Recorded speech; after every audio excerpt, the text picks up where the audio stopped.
ये सोचते हैं, अब नहीं रहे, इसी सदन के सदस्य थे, राज्यसभा के भी सदस्य थे, इनके पार्टी के बड़े नेता थे अपोजिशन के, वो कहते हैं कि परकटी महिलाएं आ जाएंगी। क्या महिलाओं के लिए इस तरह की बातें होनी चाहिए? ये दोनों घटनाएं जो है, चाहे महिला रिजर्वेशन का हो, चाहे ये प्रमोशन इन रिजर्वेशन का हो, ये पार्लियामेंट है सर, सबको सत्य बोलना चाहिए। और मुलायम सिंह यादव ने कहा यदि बीजेपी नहीं होती तो आज के डेट में हमारे सांसद नहीं बचते। आपने तो सांसदों की हत्या करने की कोशिश की और उसी दल के साथ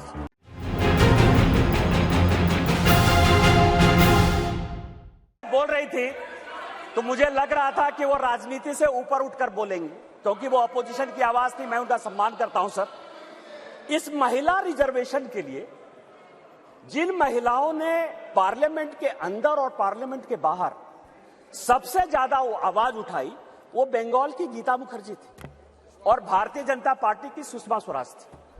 ये दोनों यदि नहीं रहती तो आज ये दिन भी देखने को नहीं मिलता। 33% यदि रिजर्वेशन लोकसभा और विधानसभा में यदि लागू होने वाला है और माननीय प्रधानमंत्री जी लेकर आए हैं इन दो महिलाओं का, लेकिन सोनिया जी ने अपने पूरे भाषण में न गीता मुखर्जी का जिक्र किया, न सुषमा स्वराज का जिक्र किया।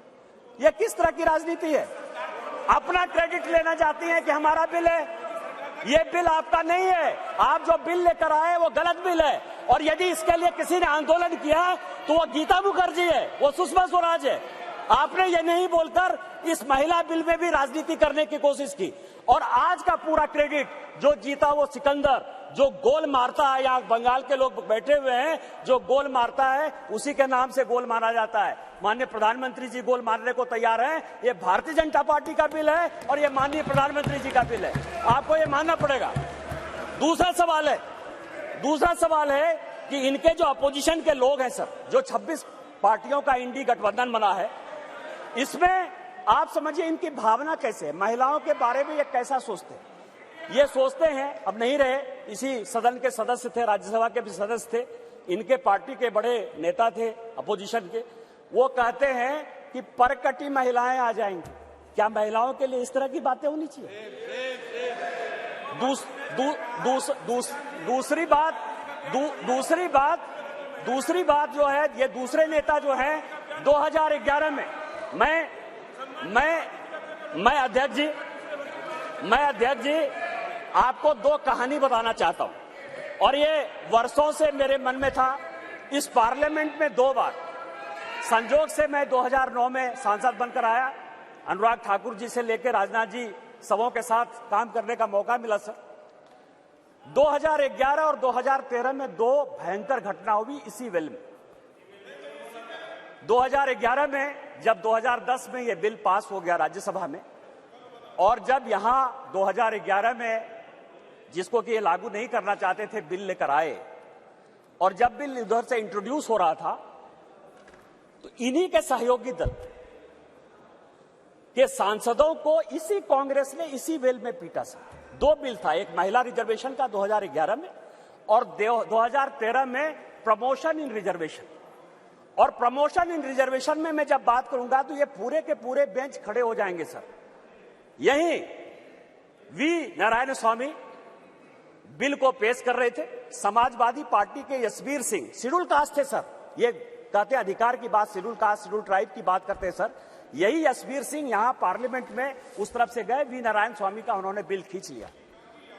इस पार्लियामेंट में, इसी लोकसभा में सर, सबसे पहले बिल में यदि उसका कॉलर पकड़ने के लिए कोई आया तो यही मैडम श्रीमती सोनिया गांधी जी थे सर।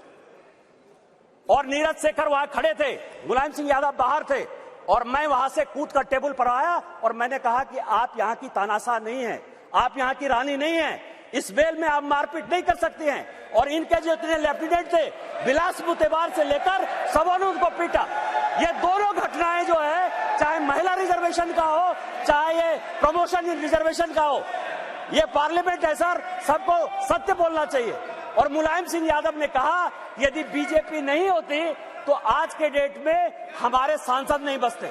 आपने तो सांसदों की हत्या करने की कोशिश की और उसी दल के साथ उसी 26 दल के साथ ये आए हैं जिनका की मानसिकता ही नहीं है कि महिला को रिजर्वेशन मिले, चाहे वो राष्ट्रीय जनता दल है, चाहे वो समाजवादी पार्टी है, चाहे इनके सारे मुस्लिम एमपी हैं, चाहे कोई भी पॉलिटिकल पार्टी जो इनको सपोर्ट कर रही है सर, और उन्हीं के दबाव में ये कानून के विरोध में जाकर, इस संविधान के विरोध में जाकर, और उसके सारे उदाहरण है कि 96 से लेके आज तक क्यों नहीं लागू हुआ, उसी के कारण ये कभी ओबीसी रिजर्वेशन की बात करते हैं, कोटा विद इन कोटा की बात करते हैं, राज्यसभा में जो है उसको अधिकार देने की बात करते हैं, विधान परिषद में क्यों नहीं रिजर्वेशन दिया उसकी बात करते हैं, फिर वो बात करते हैं कि 2024 से क्यों नहीं लागू होगा।